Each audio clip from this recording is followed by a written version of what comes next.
First questions, group of questions are from me. Okay. All right. Okay. First one is, how did witchcraft start? What was your inspiration? Do you want to take this? Well, sure. You've answered it before. Yeah. Well, okay. Let's introduce ourselves really quick, just so people know. Oh, I don't know okay. that. Yeah, we should do that. We're. My name is Griffin. And I'm Jenny. And we're part of a Sherklop Pones collective, and we make the Friendship is Witchcraft comedy fan-dub thing on YouTube. Pretty popular. Yes. How did it start? If I recall correctly, this would be me recalling it. We were in a car driving along, and Jenny had one of the ponies, like Rarity. She brought it with her, and then she just started doing the voice of Rarity, like to voice the pony, and it was pretty good, like really good. So then it was like try to do all the voices, and we just because she had all the ponies. Of course. In her purse. No, So I didn't have them with me. Shut up. No. yeah, I carry them around regularly, but not all at once. Because that would be so so she bad. carries them. She chooses one special pony for. I have a favorite. But the point is just we were just having fun, like doing the ponies, and we were like, we should make a bridge series. And this was a long time ago. This was in like May, and like the very next day on Equestria Daily, we were a little like, what? There was the whole like open auditions for a Friendship is Magic, a bridge series. That was the big thing going on Equestria Daily. They were going to try to round up a bunch of voice actors to do in a bridge series. And I think most people now know that was sort of a big flop, what happened with that group of people. But it was a little weird because we were like, let's make it a bridge series. And then the next day it was like, open auditions for a bridge series. But we did not picked bad time to make it. We didn't want to, but we didn't want to join them because we just wanted to do our own thing, because we already had creative freedom with it. We already had a sort of a vision for what it would be like, so we didn't want to have to work with like 20 people, which is how big they wanted their team to. Yeah, working in big group teams does not work out very well if everyone's trying to have creative freedom. So it's better that we're only 2 people. Next question is, any big issues when you were starting it? I don't think so. Do you remember any? Yeah, not really. Oh. It was what? I thought you meant like you did. Some problem I wasn't sorry. aware of. There's no, there were no big problems. There are no big problems. I thought maybe there would be a problem with the lip sync, like it just would never look good if the syllables weren't perfect. But it's pretty lenient. Like you can have them talking even when their mouth's not moving, and people don't really like complain that it doesn't match or anything like that. And yeah, they're longer than I thought they'd ever be. Yeah, it was originally going to be actually a bridge, like shorter, but we just had a lot of ideas and we weren't really spoofing what was going on in the show as much as doing our own thing. So it's not very abridged. We don't call ourselves an abridged series. Is it you guys? Does everyone just come up with the jokes, or is that just all written out when you get the parts? Basically, we just have a Google Docs open, and Jenny, if you want to answer this, you can. Oh, okay.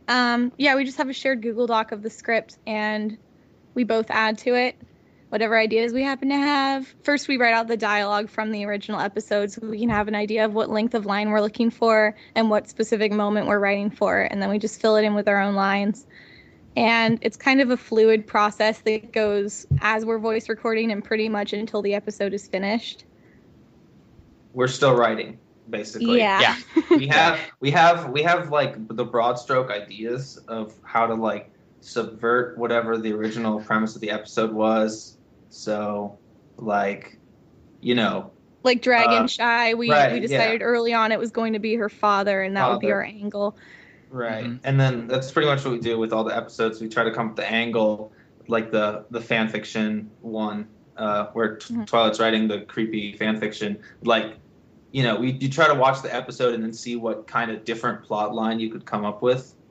But then from that point, it's kind of a free for all as far as jokes are concerned. I mean, we're not writing like linearly. We're just jump to a random line. Oh, wouldn't it be funny if this happened, kind of thing. Like, you know, I think the most fun is in the beginning stages where there's just so many lines that you can just spoof, like do one-shot jokes kind of, which we like to do. On top. And then fill in around it. Yeah. That's the more time-consuming part is later when we've got both these one-shot jokes that we like and the main plot, which we're trying to stick to, and then we have to fill in all the little cracks, and we've got to try to make it like flow. You know, it's got to be like a real story, and that can be the more laborious task of writing. Any more great songs that you guys are doing at all? We're hoping to do one every episode. So all right, yes. Pinky's Brew is insanely popular now. Yeah, that one did really well. I was surprised. Like I thought people would like it, but I didn't know so many people would like it. So that's awesome. It was great. On my YouTube channel, I did a cover of it, and I'm pretty terrible at it, but. You did? Yeah. Lauren Goodnight did one too. Oh yeah, it was a really good. Oh yeah, I saw that. My favorite version is the Space Jam. If you haven't seen it, look it up. Someone did Pinky's Brew and Space Jam, mashup of the two songs. It was very fun. It's amazing. I also loved someone just did a piano cover of it, and I know you said that they didn't get all the notes perfect, but I thought it sounded really cool. I liked it. They got all the notes perfect. Oh, okay, good. All right. I thought you critiqued them, but yeah, I thought it was really cool. I was saying that they did it better than I could even play it. Okay, good. All right. That's not much of a critique. That's like a any advice for those wanting to start the Own a Bridge series? Don't just do it because you want to do it. I would say make sure you have like a premise and ideas first, and maybe don't cast online. I mean, I guess that sounds kind of harsh, but it seems like it's really hard to find people that way. Yeah. But if I had to give advice, I would say, like, if you're doing it for fun, then just try to have fun, like, no matter what. Don't care about the criticism. Yeah. But if you're trying to be popular, or you're trying to get people to like actually watch it and get posted on Equestria Daily and stuff like that, then at this point you need to come up with something different. Just, you can't, there are too many abridged series that play it really kind of straight, where they, you know, they take the characters, they make them, I guess, wackier and stupider, and then they do a lot of obvious jokes or fandom jokes, and I think that they just mostly don't. You know, it might be good, but it's just not going to stand out because there's so many others that are exactly like that. They miss the point of being an abridged series entirely, like Dragon Ball Z or something like that.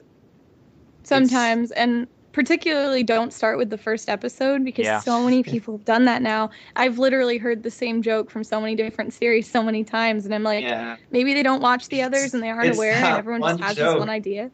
It's the joke where Twilight is running with her book, and the friends are like, hey, want to hang out with us, Twilight? And she's like, no. She always says, I've got to do something nerdy. I've got to read manga. I've got to go on Gaia. And then the other one says, the lady says, Twilight needs to get laid. That is the joke, like 3 of them. It's always like, Twilight's such a virgin or something. And it's like the same joke every series. So just try to be really different. I mean, at Friendship is Witchcraft, I'd say, is the most different because it's like deadpan, but it's also a dark comedy. Yeah. And sort of surrealist humor, where it's like they're living the show isn't an abridged series, but it's like you're watching a Bizarro Universe version of Friendship is Magic. Where so on one hand they're still like happy because they're ponies, but like awful things are happening around them, and they're just sort of happy-go-lucky anyway. And also, I like that you started with the the Paris Bride episode, because just like you said, everyone starts with the first episode, and this one, it just seems to give a fresher look at what you're saying. Yeah, and it's fun to go completely out of order too. Yeah, it because is. Then you're not constrained to some episodes which are harder to write for. You can just be like, oh, what character do we want to focus on next? And then you have a lot of freedom with that.